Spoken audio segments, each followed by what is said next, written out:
Yeah, Andrew Duffield, Models. Great to see you guys back on the road again. There has been new music over the 2000s, but not a lot of new music. I mean, we really have to go back to 1986 for the last album, wasn't it?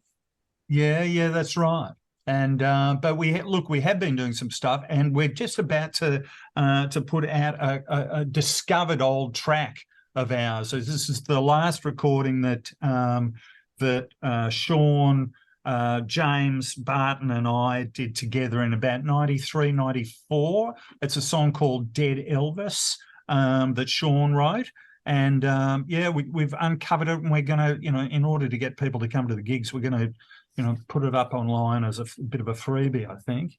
Oh, wow. So was that a reunion period with Model? Well, it was an informal one.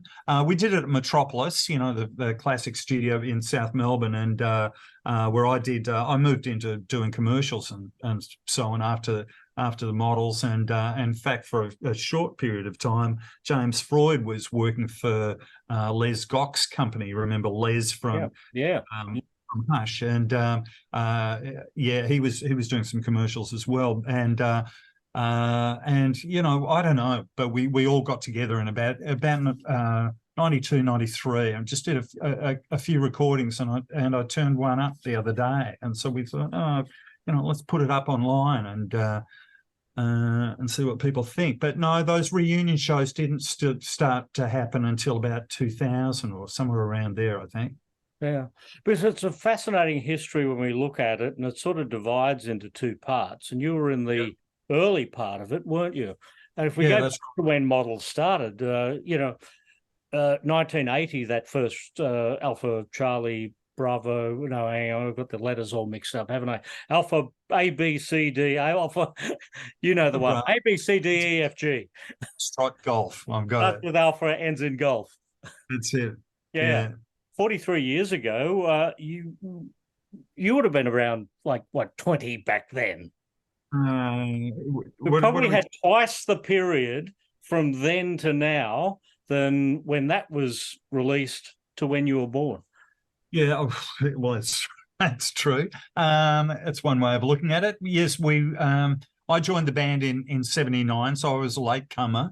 Mark and Sean have been in the band since 78, since its inception, pretty much. I think Sean's the original. Mark came in a little bit later, and then I joined in mid-year in 1979,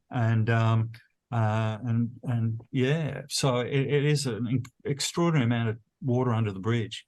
Wow, so you must have been just pretty much a kid when you got to support the Ramones. Yeah, that's right. So 1979. So I'm 58. So that was 21. Yeah. So in 1980, when we did the Ramones, I was 22 years old, and that was just an extraordinary thing to be able to play with the Ramones. I still can't believe it. We just did 3 shows with them, 2 at a nightclub in Sydney that only held 350 people, called Checkers. It was a place that I that remember Checkers. Shirley Bassey had played there, and it had quite a smart origin, I think, back in the day. And then we went off to Canberra to play a place called the Hellenic Club, a Greek theatre in Canberra. And then as punters, as fans, we went to see them play La Trobe Uni as well. You might remember that gig that they did. And haven't you gone through that period of going, how come that person is wearing a Ramones T-shirt? What could they possibly know about the Ramones? You know what I mean? How these Johnny-come-lately actors putting on a Ramones shirt to be kind of cool, and you're going, what do you know about the Ramones? Anyway. Yeah. But I guess for 1979, 1980, it was only a couple of years, 3, 4, 5 years after the Ramones broke and the whole big punk thing, and like that iconic first album and whatever. And here they are on the other side of the planet playing in a room of 300 people. Yeah, that's right. look, it was a bigger audience at the university at La Trobe. That was that really went off in Melbourne. But just these small club shows in Sydney. It was crazy. I don't know who promoted that show. I don't recall. Yeah. Like when I said, there's two distinct sort of halves, two models. You departed the band around the time of Out of Mind, Out of Sight? No, same year, but a little bit earlier. I did my last show with the band Australia Day 1985, and that was just preceding the release of Barbados, which I co-wrote with James. And that was just about to come out. And I got the boot. Let's not put it too lightly there.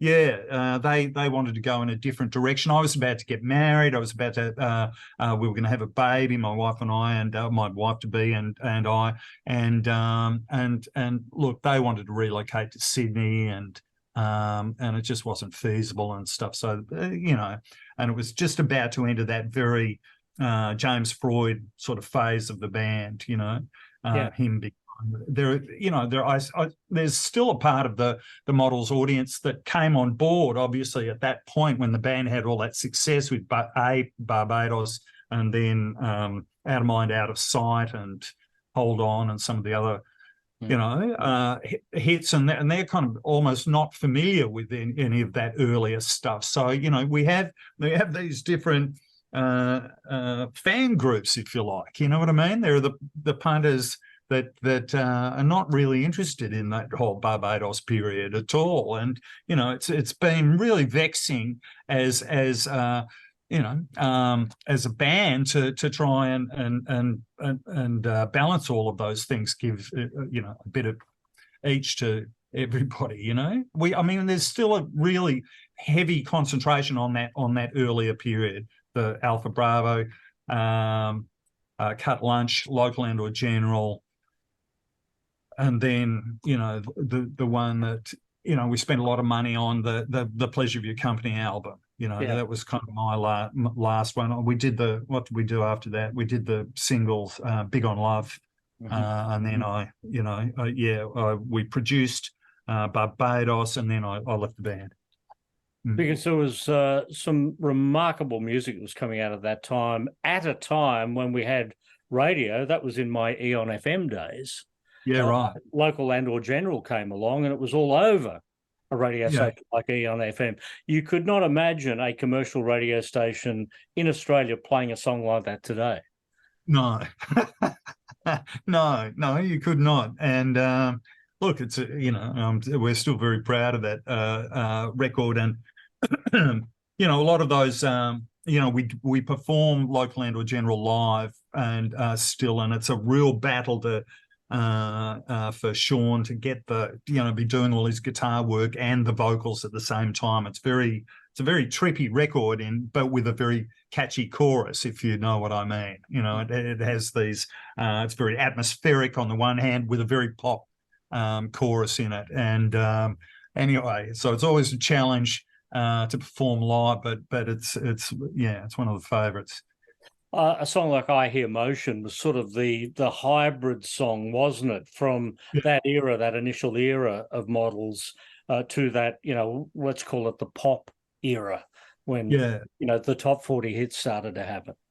Yeah, that's right. I mean, we knew that song started off as a riff, on keyboards that that I'd come up with, and we kind of knew that it was gonna do something. And Sean had a very minimal lyric to it. He used to just he used to say, "When it is Christmas for everyone else, I feel like I've missed an appointment." Well, I think that line still exists in the song, but Sean would extrapolate on that, so it was, "And when it's Thanksgiving for everybody else, I feel like I missed an appointment." And every bar mitzvah or whatever, Easter, Good Friday or whatever, Sean would cover that line. He loved repetition. We've always loved repetition as a thing, and And I think Sean was a very imaginative lyricist, and that was the kind of the lyric until we got into the studio with Nick Launay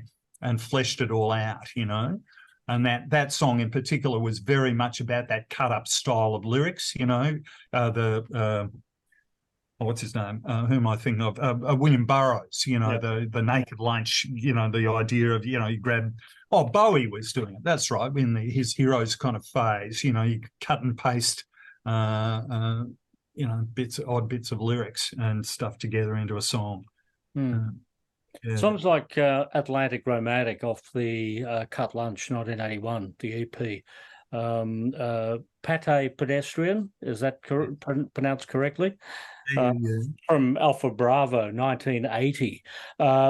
Being performed. I don't want to say that has just got the tiniest hint of This Town Ain't Big Enough for the Both of Us. If you really have a think about it, and it's just slightly inspired by that.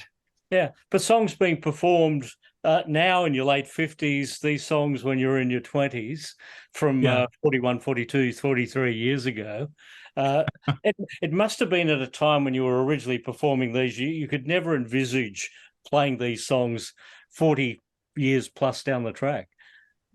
No. And fortunately, our audience has kind of come along for the ride with us, and they still really get a kick out of us doing that old material. And it's not as easy to pogo on the spot as it used to be back in the day.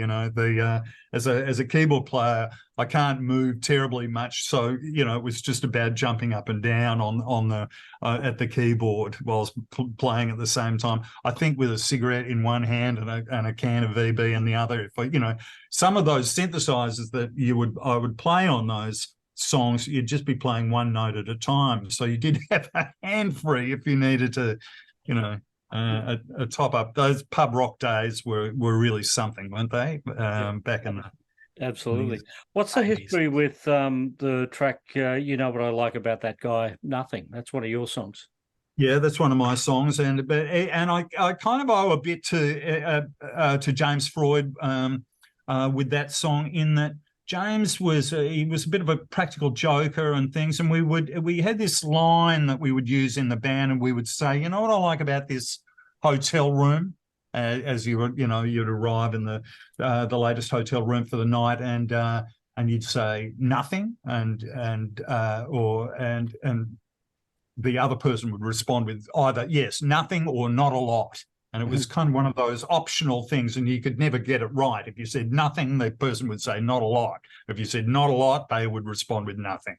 And it was, so it was just me narrowing that line down to, you know what I like about that guy, and thematically running with that idea. And it's a kind of it's me putting on my angry voice, which was my father's voice. My father would never have struck us as kids, but he would put on a tone of voice that was really scary for us when we were little, and we thought it was terrific, And he'd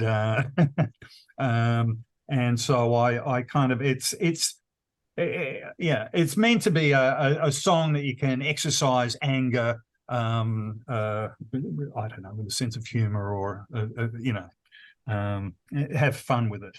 So I don't know, try to sound a bit like Tom Waits, but an angry Tom Waits. There were a couple of hit songs, one being the cover of the Beatles' "Oh Darlin'," the other one "Let's Kiss." Not in your era, but do they ever get performed live? We have done "Oh Darling." We did try and do that a couple of times, but no, they've sort of they're in the background somewhere. The one that I really loved to get Sean to play is "Thank You Good Night." I thought that was kind of the swan song for the band for a period of time, and I think that's a great classic Sean song. It doesn't come out very often, but it's a goodie. Yeah, well, "Unhappy" gets a good run, and that was another one of my favourite model songs from back in the Eon FM days. We did get to play that song on the radio too. Yeah. Well, Sean, rather Mark Ferrie still performs. We still do Unhappy, and and sometimes an earlier song of his called Pull the Pin. She pulled the pin. That's off the very first album. That's a great lyric. She had a car and lots of money, a sense of humour, and a fantastic body. She brought me presents, took me out to tea, but now she's pulled the pin on me. And my favourite verse of all time, one of my favourite verses from the Models, full stop, is she was knitting me a sweater with a polo neck. She'd only done the sleeves, so it wasn't finished yet. But now that it's all over and we no longer fraternise, she'll have to find a new boy just about my size. That's a very clever lyric, I think. Wow, have you ever thought of going into the greeting card business? Well, I'll recommend that to Mark Ferrie. Yeah, good stuff. Is this batch of shows a one-off, or will 2024 be a very good year for Models? We're playing October, November, and we're going to South Australia, Vic, obviously, New South Wales and Queensland.